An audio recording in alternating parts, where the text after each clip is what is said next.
Thank you, Freak. Absolutely a fantastic win there for Team Liquid, but I do want to start with CLG because they did not look in sync this entire game. Yeah, I think it does go back to the opening of the day when I was talking about how CLG, yes, they're at the top of the standings, but a lot of the wins that they're getting, they still have these blooper plays that pop up, and they keep you get a little nervous for the team. In this game, they started the game out with one of those plays, and then it kept plaguing them throughout the entire game. Yeah, and this is honestly one of the worst compositions to actually be out of sync with, because everybody needs to show up for these picks. It's a pick composition. You can't be going out there having one person get picked off yourself, because then it just doesn't operate. Yeah, there was that one time when we have the Bard ultimate, Tempered Fate goes down, and then like a second after, or even right after, the arrow flies over. So even if the Bard ultimate had hit, then it would have gone through as well. So, yeah, just some interesting out of sync moments for CLG. Next up, though, on the docket,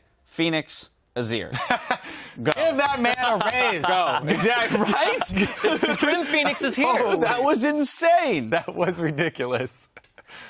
All game long, and then after he gets all the money from the quadra kill, and he's the most important person on the team, he survives on 200 HP for consecutive team fights. Just really well played by Phoenix. Yeah, he got the second kill in the game off of Xmithie in the jungle, so he was showing up to the fights. He was in sync with his jungler, Dominate. So after that, he just kept pushing lane. They got the advantage. He got the turret by himself, and he got a CS advantage over Pobelter. Then he was able to pull off all this crazy stuff when CLG was being really aggressive. So Phoenix, Scrim Phoenix, I'm pretty sure he's here right now. Let's take a look at that crazy stuff. Yep. If you missed the game, we are going to pull up a replay of... If you missed the game, watch it over again. Yeah, watch the whole game over again, but we've got the replay of this quadra kill in the bot lane. All right, so this takes a while.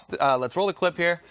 We'll get started. And yeah, so this is the beginning of it, where Team Liquid go for a dive. And this is actually one of the points in the game where Team Liquid make a decent amount of mistakes going for this dive. And Phoenix is going to have to pull them out of it.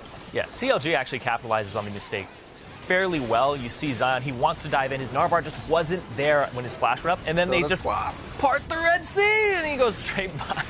Yeah, sometimes that Zion ultimate is going to cost you a kill and a lot of control. But this is where, Phoenix turns it all around. They're going to overchase him under the turret and not respect the fact that he has all his cooldowns available. Yeah, they already got 2 kills here, and they're still going for more, and they really want Phoenix. He's below half HP. Doublelift is full HP, but he gets poked down a little bit right before. Yeah, unnecessary hit. Here we go. This is where they're making the decision. They've decided they can actually make this dive work. Yeah, they're waiting for Xmithie to get here so they have 4 people, but 2 turret shots for him there, and then Afro, the aggro changes over to him.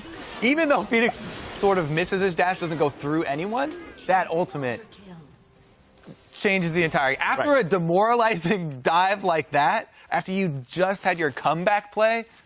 Yeah, the positioning that he achieved in order to get the ultimate, shove 2 under the turret and deal damage, also then preventing the Gnar from hopping over the wall to get onto him. He essentially took, like, his health bar didn't really move in that fight. He started at about 30% and ended at 30%, picking up a quadra kill. A crazy amount of gold. As you mentioned, CLG just not able to find him in fights after that, and zero him out. We saw Pobelter try a few times, didn't work. What I want to move on to, though, now is implications. Implications of this game, what this means for both of these teams moving forward. Starting with CLG, we had the interview with the coach. The cinder block, the weight of trying to beat teams that they haven't been able to beat yet. Well, day one, you come into the weekend, you don't beat Team Liquid. How are you going to beat TSM the next day and come back mentally from this shutout? And they already lost to TSM once this split. Every time that CLG ends up in a high-pressure game, whether it's playoffs or it's against a really top team for the #1 spot, they always seem to throw a wrench in their own draft, where they're like, let's pick Lee Sin jungle. Let's go ahead and pick a pick composition instead of going back to what was working for them and actually picking things that are more or less meta. Right? They're trying something out of the box where, like, we need an edge in this game, and the edge is something that's not our typical style. So that's always really surprising. I feel like they just need to go back to what was winning them games. Yep, well, with CLG's loss, Team Solo Mid are poised to retake a share of first place, and we'll see if they can get it done in our next match when they take on Team 8. So stay with us.